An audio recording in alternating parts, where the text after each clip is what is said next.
Where's my bye-bye night Uzzle? I don't know, man. I swear. Where is it? Look, man, I'm kinda into some dipshit right now. Where is it, Awesome Blocks?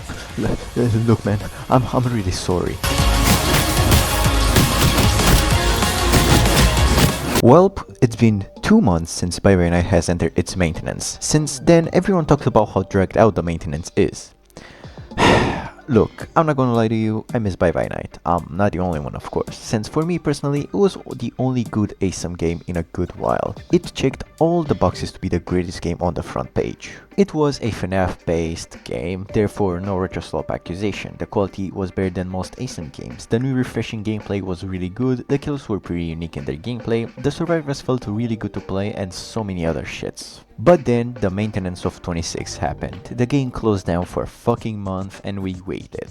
No, actually, it's 2 months, as of the time of recording. Now, this video is short. I don't want it to be long, since I'm gonna cover 2 things in this video. The maintenance and my original Bye-Bye Night video I made 2 months ago. Holy shit, time flies really fast. Now, the maintenance part of the video is going to be me talking about how the other people reacted to the maintenance and my take on the entire thing and whatnot. And the second part of this video is me talking about my original video and adding up some stuff that I should have put at that time about the game, when it was playable, of course. So most of the gameplay footage used in this video is not mine. I will tag down the people where I got the footage from. Shout out to them, by the way.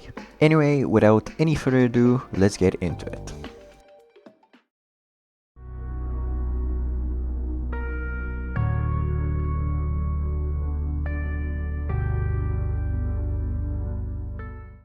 The good old maintenance of 26, the event that shocked, mortified, and gave PTSD to every Bye-Bye Night player, myself included. Bye-Bye Night was kinda go-to of ASM games on Roblox. It had everything in order to be the best game on the platform. Amazing graphics, unique gameplay most times, and it's based on FNAF, a series as old as your grandma. But having all of those things were not enough to make the game perfect. The flaws were visible on the get-go.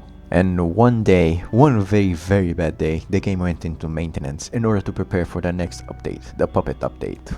Now, what's the big problem with putting a game into maintenance? The devs need to fix some stuff in order to make the update not garbage. The thing is that usually a very big maintenance takes at most 1 day or 2 due to how large it might be.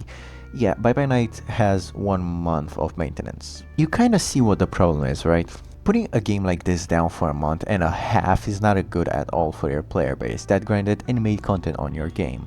I get that the game needs to be fixed or whatever problem appears, but if you're gonna put a game down for a month, you gotta give the players 2 things.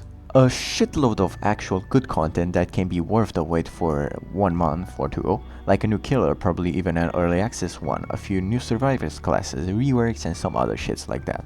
No matter what problems you find in the process, if you guys say that you're gonna release the game after 1 month, I expect some good content and even some more stuff to do from the original gameplay. And you could say that it's just me expecting a bit too much from them, but honestly, can you blame me? They hyped up the game even before it was out as one of the best ASM games out there. I don't see a reason to not to expect much from them. The other thing that the devs should give to the players for the wait is a reason as to why it took 2 months. As I said before, it's not normal to be 1 month into maintenance. I would have understood like 2 or at max 2 days, but 1 month without the funny springy boy? This is unacceptable. The players want to play Bye-Bye Night. I want to play Bye-Bye Night. I don't even fucking care for all the bad stuff I'm about to say in the next segment. I just want it to be out because the game is, for me, good. Yeah, glaze over glaze, shut up, I will get to the bad stuff anyway. But back to the original point, that they should at least explain to the players why it took so long for the maintenance. Okay, but what if it's a legal reason? Why can't they actually say why it took so long for the game to be updated?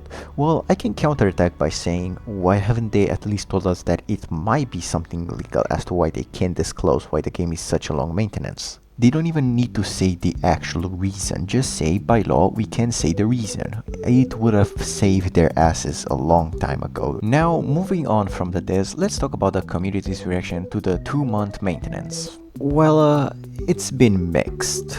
So in the official Discord server for the game, people are either hating the devs, asking for a reason, or whatever the hell they are saying to them.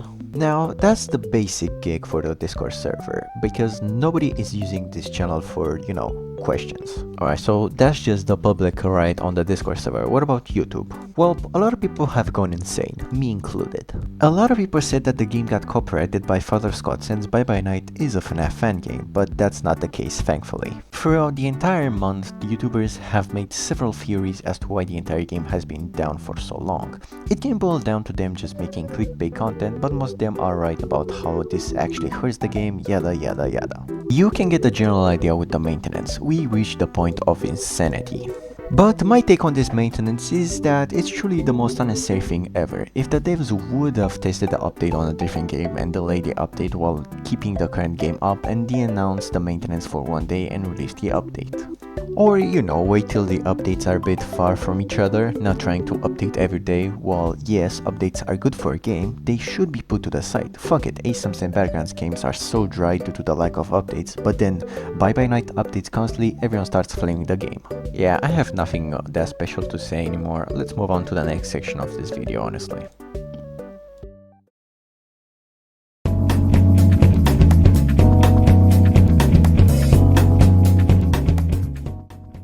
Of the video is going to add some new points I forgot to add in my original Bye Bye Night video. You see, the game was not perfect and I didn't want to admit it. I just talked about stuff that truly did bother me, but didn't make it sound like I was calling the game worse than Forsaken. And while yes, it does seem that I tried to add that space to the video, I'm just saying that I want to add more criticism to the game I really enjoy. Now, let's see, how about something simple, like how the game is a FNAF fan game, but there is barely any FNAF media besides the killer, main lobby, and one map. Of course, in the next update, more FNAF content is gonna be added, but it was more obvious in the ASIM game. But like, why didn't we get more stuff, like endoskeletons in the pizzeria back area? The warehouse could have had some more animatronics parts scattered around. Just little stuff, even animatronics like the main gang from FNAF 1, Freddy, Bonnie, Chica and Foxy on a bigger stage missing several body parts looking withered and abandoned. Also, I don't consider this waste of space of a map called The Forest as an actual thing in the game. For me, it's simply something that does not exist. Alright, another gripe that I have with the game is the lack of objectives as the survivors. Yes, you had a total of 2 generators and batteries, and while yes, these are more unique in their own way, you could have done something better. Speaking of which, the flashlight could have been pretty cool. I already talked about how useless of a feature the flashlight is, but I never went into too much detail with it. Now that we are here, I can. So, the flashlight is meant to help you when you get blinded. This is stupid. It lights jack shit on low-end devices and it doesn't blind the killer, nor does it actually give you any use when doing objectives. You know what could be really cool? Different generators. Broken generators that need minimal repair with a different minigame by using the flashlight to light up the very dark areas of the broken generator. And since this is a FNAF fan game, how about a ventilation system? When approaching a vent system, you can enter it, slowly taking damage due to the lack of oxygen, using the flashlight to go around the vents and do the objective. If you actually call the flashlight useful, you might kinda be retarded, I'm not going to lie to you. Moving on, I want to talk about the survivors and how there aren't anything special. Well, after you played enough to understand how they work and what to do with them. You see, the characters can get boring when you want to max them out, which I'll give credit to the devs by making the max leveling point 20 and not 100 like some other fucking games out there. But honestly, all you do is just rush the objectives and wait for the killer round. You see, like many other ASIMS, players won't play the characters like the devs intended them to. But if you gained any agony if you did moves or did something with the killer the entire round, could you expect the players to play them accordingly, for crying out loud? Just make it that you can gain agony by doing moves so that the players don't rush objectives and making the round a waiting game. It's such a drag when you don't want to play it. Now on to the next thing I wanted to discuss about Bye Bye Night. The blessing is utter dog shit. Well, at first, in the middle, and probably at the finale. Alright, so basically, due to how garbage the map design are, survivors were able to loop the killer since at first they had 70 stamina, then putting it at 110 making it at least better for both sides, but the map problem is still there. First, this map, for you guys want to know, was the worst design map ever created in ASIM history due to its stupid looping spots, many dead ends, and worthless space for characters like Ennard and Springtrap. It's bullshit how horrible of a map Forest was. As a visual point, it looks really good, and we don't see that many FNAF games giving out a Forest-ish type of map vibe, and it's nice to see a new pace from the usual pizzeria and whatnot. But on a gameplay is horrible. For killer gameplays, unless it's the Mimic, you're gonna get looped for a survivor standpoint, you're gonna get bored with a huge map and the way that killer is only focusing on one singular person. How was the forest, of all things, allowed to be put to the public? This is worse than death, by the way. Whatever, maybe I should end this section, cause it will get outdated if I don't get this out before the horrible maintenance ends.